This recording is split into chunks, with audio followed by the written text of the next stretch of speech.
Gotham city से दूर ये ब्राज़ील का एक छोटा सा कस्बा टाओबेटे है। रियासत साओ पालो के इस कस्बे में जराइम की शरह सबसे ज्यादा है और ये यहाँ जराइम रोकने के लिए पुलिस के नए मुआविन हैं। बैटमैन को एक मकामी स्कूल में तैनात किया गया है, जिसकी वजह से स्कूल के बच्चे बहुत खुश और पुरजोश नजर आते हैं। इस 5 साला बच्चे का कहना है कि बैटमैन यहाँ मुजरिमों को पकड़ने में मददगार साबित होंगे और विलन्स को मात देने के लिए इस सुपर हीरो का काम पुलिस से जरा हटकर है।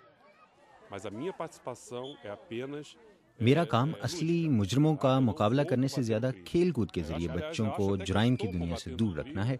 यही मेरी जिम्मेदारी और मेरा मकसद है।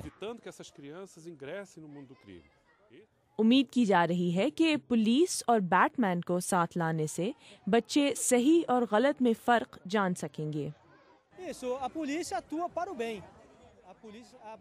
चूंकि पुलिस और रियासत बेहतरी के लिए काम करती हैं और बैटमैन भी इसी की अलामत है, इसलिए हमने ये कदम उठाया है ताकि नई नस्ल जराइम से दूर रहे।